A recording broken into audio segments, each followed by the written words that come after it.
On tonight's homework, we're graphing linear equations. We're going to learn another way to do this very soon, but for today we're just going to take the linear equation and substitute x coordinates, see what y coordinate we get, plot the point, and do that for 3 different points and then draw the line. So choose, be nice to yourself, choose easy values for x depending on the linear equation.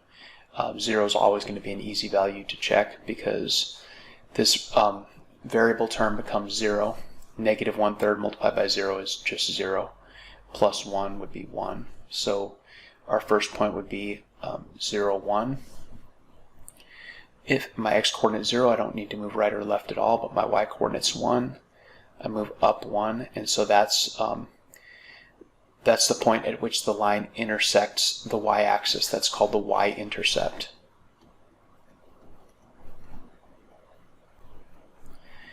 The abbreviation for y-intercept is B.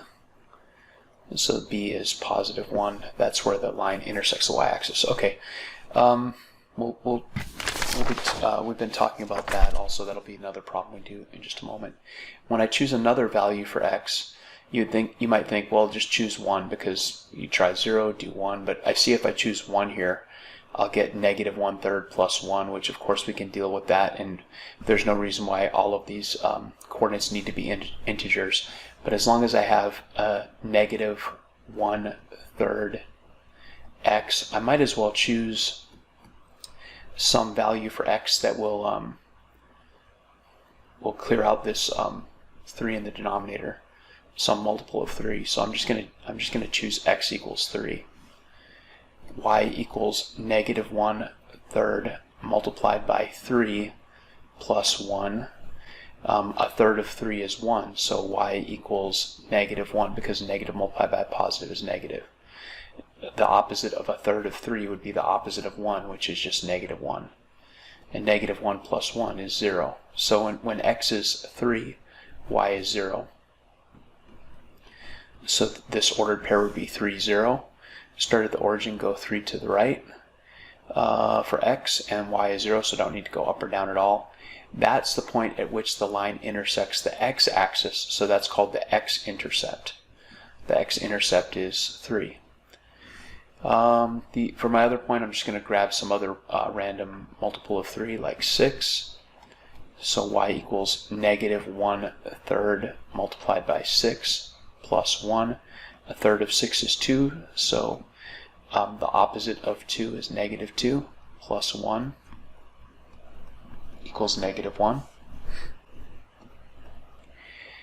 And that would be 6 comma negative 1. And so I start at the origin, I go 6 to the right for positive 6x, down 1 for negative 1y. And it's a good thing it's there, because if it was any other weird place that wouldn't make a line, then I would think I've probably made some kind of mistake.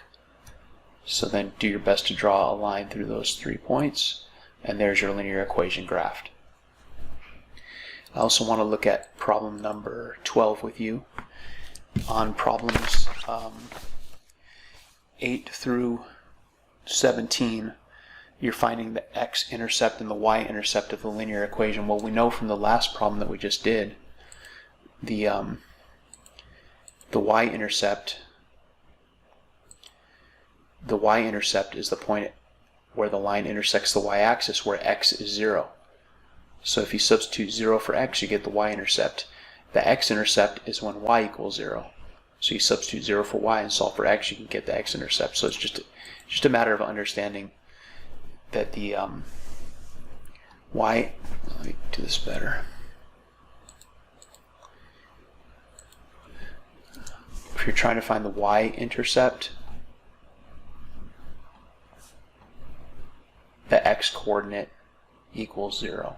If you're trying to find the x-intercept, the y-coordinate equals 0. So substitute 0 for x, 0 for y, and solve for the other coordinate to find the x and y-intercept. Do that during the pause and come back and see how you did. Paused. If I take my equation, y equals the opposite of 3/4 x plus 6, and I substitute 0 for x, the opposite of 3/4 of 0 plus 6, well, the opposite of 3/4 of 0 is just 0, because anything multiplied by 0 is 0. And so I get 0 plus 6, which is just 6. So the y-intercept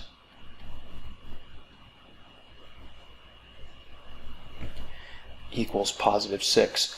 You can easily tell the y-intercept without doing all that work just by eliminating the variable term when your linear equation is given in slope-intercept form. You just eliminate the variable term, and your y-intercept is just this constant term, in this case positive 6. For the x-intercept, that requires a little bit more work. You start out with the equation. Y is the opposite of 3/4 x plus 6, but this time we know for the x-intercept, y needs to equal 0. So I'm going to substitute 0 for y. 0 equals negative 3/4 x plus 6. Now I want to solve for x, so I need to isolate x on this side of the equation. I can start by clearing out this constant term, undoing this, adding 6 with the inverse operation, which would be subtracting 6, and I need to do that on both sides of the equation because of property of equality. 0 minus 6 is negative 6, so negative 6 is equal to negative 3/4 x plus 0, but I don't need to show plus 0. Okay. I don't want to know what negative 3/4 x is. I want to know what x is. I want to know what 1x is. So the way to get 1x is to multiply this coefficient by its reciprocal, which would be negative 4/3. Because then negative times negative is a positive, these 4's cancel, these 3's cancel, and I get 1x. But if I multiply the left side of the equation by negative 4/3, I need to also multiply the right, if I multiply the right side of the equation by negative 4/3, I must also multiply the left side of the equation by negative 4/3. So we just need to figure out what negative 4/3 multiplied by negative 6 is. If it helps you to think of negative 6 as negative 6 over 1, you can do that. We know negative multiplied by negative is positive, so I don't really need to worry about that. The 3 and the 6 have a common factor of 3. 3 divided by 3 is 1. 6 divided by 3 is 2. So now I have negative 4 times negative 2, which is just positive 8 equals 1x. So 8 equals x. So the x-intercept equals positive 8. And there's really one more step that we should do for the x-intercept since it was harder to find. Just imagine if I substitute 8 for x here. Imagine if that's positive 8. What's 1/4 of 8? 1/4 of 8 is 2. 3 2's is 6. If I have the opposite of 6 plus 6, isn't that 0? You just do a quick substitution and a little mental math you can check to see if your answer makes sense. Okay, hope that helped with the homework. I'll see you tomorrow.